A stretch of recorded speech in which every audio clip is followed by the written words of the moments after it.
Ya, pemirsa, terima kasih Anda masih bersama kami di Halo Indonesia. Sekelompok anak muda yang tergabung dalam komunitas untuk Bumi Indonesia melakukan penanaman 250 bibit pohon ulin di Kalimantan Timur. Aksi ini bertujuan untuk menjaga keberadaan pohon ulin sebagai tanaman asli di tanah Borneo. Sebanyak 13 peserta dari komunitas untuk Bumi Indonesia bersama Lembaga Ilmu Pengetahuan Indonesia dan Dinas Lingkungan Hidup Kalimantan Timur menanam 250 bibit pohon ulin di Tahura Lati, Petangis, Kabupaten Pasir, Kalimantan Timur.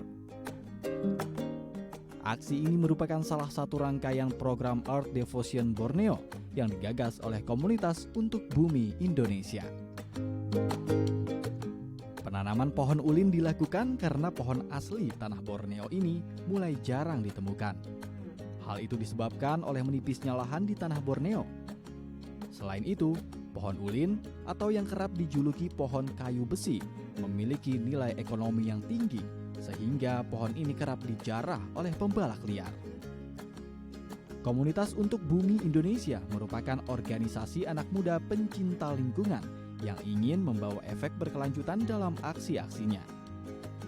Mereka juga memiliki misi untuk menginspirasi anak muda lain agar lebih menjaga dan mencintai lingkungan. Baik, untuk membahas lebih lanjut bagaimana komunitas untuk bumi bergerak melestarikan pohon ulin, tanaman asli tanah Borneo, dan apa saja kegiatan pelestarian lingkungan lainnya yang dilakukan oleh komunitas ini, kita akan berbincang bersama Zahra Mariam Asri, selaku co-founder untuk Bumi Indonesia. Selamat pagi Zahra. Halo, selamat pagi. Selamat siang mungkin ya di sana ya. Apa kabar Zahra? Ya. Baik, sangat baik. Baik, sebelum kita berbincang tentang komunitas ini, tadi ada ratusan pohon ulin ditanam di tanah Borneo. Sebenarnya pohon ini sejauh mana esensinya untuk hutan di Borneo? Oke, jadi mungkin kita membahas ini dulu kali ya. Kenapa kita memilih project Earth Devotion ini untuk melestarikan. Mungkin di sini untuk melestarikan satwa itu sudah lumayan populer, tapi kalau untuk pohon endemik Indonesia itu masih cukup langka ya, apalagi di anak muda, awareness-nya belum terbentuk. Sehingga kita berpikir, nih banyak nih sebenarnya, ada beberapa pohon yang menjadi sorotan dari para pecinta pohon gitu, yang langka dan butuh di konservasi lebih lanjut. Tapi kita karena memang ingin membuat proyek di tanah Borneo, kita melihat nih ternyata memang pohon endemik yang asal Borneo ini, si pohon ulin ini terancam punah. Nah, ulin sendiri ini adalah khas yang ada di Kalimantan juga ini, jenis pohon asli Indonesia, dan termasuk jenis pertumbuhannya sangat lambat. Kayu ulin ini juga sangat diminati masyarakat karena sangat awet dan kuat. Sayangnya, ulin yang diperjualbelikan merupakan dari pohon ulin yang tumbuh ratusan tahun di alam bebas. Akibat permintaan pasar dan nilai ekonomis yang tinggi juga, keberadaan pohon ulin ini juga semakin berkurang di habitat aslinya. Dan akhirnya menyebabkan populasi pohon ulin ini menurun signifikan dan dikategorikan rawan PIU kalau dalam Red List IUCN. Seperti itu. Baik, karena memang inilah tanaman endemik asli di tanah Borneo yang kian langka karena juga memang banyak sekali dieksploitasi. Untuk mendapatkannya pasti juga sulit. Apa yang dilakukan oleh komunitas Zahra sendiri dengan teman-teman untuk berkolaborasi? Mungkin juga ada riset dan juga harus bersinergi dengan pemerintah setempat. Apa saja yang dilakukan dan siapa saja yang terlibat untuk membantu kegerakan ini? Oke, baik. Jadi mungkin karena kita memang komunitas baru, apalagi kita anak muda yang memang sekali untuk apa di sini memang harus berkolaborasi dengan orang-orang yang sudah berpengalaman di sini. Sehingga kita juga melakukan riset nih sebelum kita melakukan proyek, kita melihat bagaimana behavior orang setempat dan apa yang kita harus lakukan sebelum kita membuat conservation camp di akhir. Dan ternyata memang benar dapat perlakuan khusus, sehingga kita membuat seperti roadshow project berupa edukasi seperti webinar ke berbagai kampus, dan akhirnya kita berkolaborasi juga dengan pihak-pihak seperti Forum Pohon Langka Indonesia itu awalnya, lalu ada Sipur juga, lalu ada Pantau Gambut, dan untuk conservation camp ini kita didukung oleh LIPI, Badan Riset Inovasi Nasional juga, dan ini akan bekerja sama juga secara jangka panjang karena dari BRI dan LIPI juga itu ada memiliki program khusus untuk regenerasi ulin sendiri. Sehingga kita didukung oleh teman-teman LIPI dan kita juga didukung penuh oleh pemerintah setempat dari Dinas Lingkungan Hidup dan tempat konservasi kita yaitu Tanggulawati Perkais. Baik, jadi memang perlu sinergi dari berbagai pihak juga untuk mewujudkan gerakan ini ya. Untuk komunitas Untuk Bumi sendiri, ini anak-anak muda yang peduli terhadap lingkungan. Dari mana saja sih yang terlibat teman-teman muda yang mau peduli dengan lingkungan ini berasal?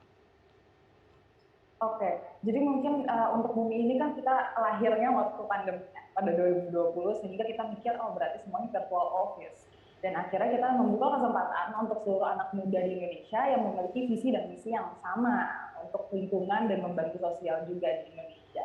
Jadi sebatas memiliki tekad yang kuat untuk membantu dan mendedikasikan diri untuk lingkungan dan sosial untuk anak muda di seluruh Indonesia.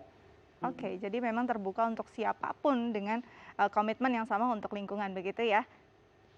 Ya, betul. Oke, kalau kita lihat tadi gerakan yang luar biasa dengan penanaman pohon ulin di sana, ini adalah sebenarnya membangun juga ekosistem untuk masyarakat setempat. Apa respons mereka? Baik, mungkin di sini kita agak jauh ya dari pemukiman kota, sehingga kita masih masuk ke desa.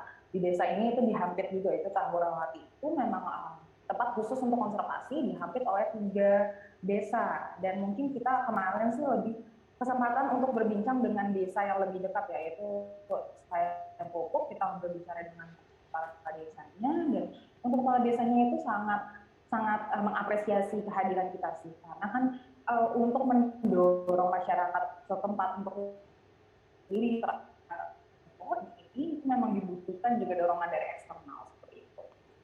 Ada tidak kendala yang dihadapi, baik mungkin dari segi bahasa atau juga memang pasti ada budaya setempat yang punya kondisi atau tradisi tertentu saat harus istilahnya menghidupkan hutan kembali. Ada tidak yang dihadapi teman-teman menjadi hambatan yang cukup berarti? Oke, jadi ya kalau misalkan hambatan di sini mungkin untuk bahasa dan setempat kita karena memang fokusnya untuk menjamah nih untuk anak muda di Kalimantan Timur sendiri, jadi semuanya masih baik-baik saja ya, masih diterima baik dengan anak muda di Kalimantan Timur sendiri. Namun untuk kendala itu pasti di sumber daya manusia karena memang pandemi dan sumber daya lainnya. Dan karena ini pedesaan dan juga jauh dari perkotaan, ini akomodasi di sini cukup sulit. Jadi mungkin yang menjadi constraint terbesar itu adalah hal-hal berupa akomodasi seperti itu sih, karena memang jauh dari mana-mana sehingga menimbulkan cost yang besar. Tapi memang pengorbanan seperti ini kan dibutuhkan juga ya, kalau misalkan tidak ada yang ingin mendedikasikan diri untuk di sini, mungkin tidak akan terjadi aksi-aksi seperti ini. Oke, jadi memang sebenarnya hambatan saat benar-benar solid ini bisa dihadapi sama-sama dan terasa ringan begitu ya. Zara, ini dengan penanaman yang sudah dilakukan sukses, apalagi ke depan yang akan kalian lakukan untuk bisa memberikan dampak dan juga kontribusi untuk lingkungan? Untuk proyek selanjutnya itu sebenarnya cukup banyak, tapi untuk yang ulin sendiri kita sedang mengusahakan bagaimana bisa meninjau riset lebih lanjut mengenai ini, dan mungkin untuk pemanfaatannya itu dari masyarakat setempat itu sebenarnya banyak ya, untuk kesehatan, lalu untuk perawatan juga, tapi untuk secara komersial itu belum dilakukan. Dan mungkin untuk kita bisa juga untuk dibutuhkan riset dan pertimbangan yang sangat tinggi, mana kita bisa membantu secara sosial dan ekonomi masyarakat setempat dan mengedukasi mereka bagaimana memanfaatkannya untuk jangka panjang, sehingga yang dimanfaatkan bukan kayunya aja, tapi bisa dari bagian yang lain. Baik. Jadi memang bukan hanya untuk saat ini, tapi juga diedukasi masyarakat untuk bisa memanfaatkan ini sebagai satu komoditi jangka panjang. Zara, bagaimana untuk teman-teman muda lain yang mungkin tertarik untuk bergabung dan juga ikut berkontribusi untuk lingkungan Indonesia lewat komunitas Untuk Bumi? Apa yang harus dilakukan dan mungkin dari mana informasi ini bisa diakses? Oke, baik. Jadi mungkin karena kita memang target marketnya adalah anak muda itu memang sering berkumpul di sosial media. Jadi untuk mengakses kita sangat mudah, bisa visit ke sosial media kita dari Instagram, LinkedIn, terus Twitter itu juga ada. Jadi semua akses ada di situ. Untuk anak muda yang memang tertarik untuk bergabung, kita memang ada rekrutmen untuk berbagai proyek ya, dan memang terus-menerus kita open rekrutmen dari beberapa periode dan memang tidak dibatasi gitu. Yang penting kita mencari adalah anak-anak muda yang memiliki komitmen yang tinggi dan dedikasi tinggi dan memiliki visi dan misi yang sama dengan untuk bumi, untuk melestarikan bumi Indonesia ini. Baik, sukses untuk gerakan teman-teman komunitas untuk bumi. Terima kasih Zara sudah berbagi bersama kami di Halo Indonesia. Tetap jaga kesehatan, semangat kembali beraktivitas. Baik pemirsa, jangan kemana-mana. Usai jeda kami akan menghadirkan informasi dalam bahasa Mandarin. Karena itu tetap bersama kami di Halo Indonesia.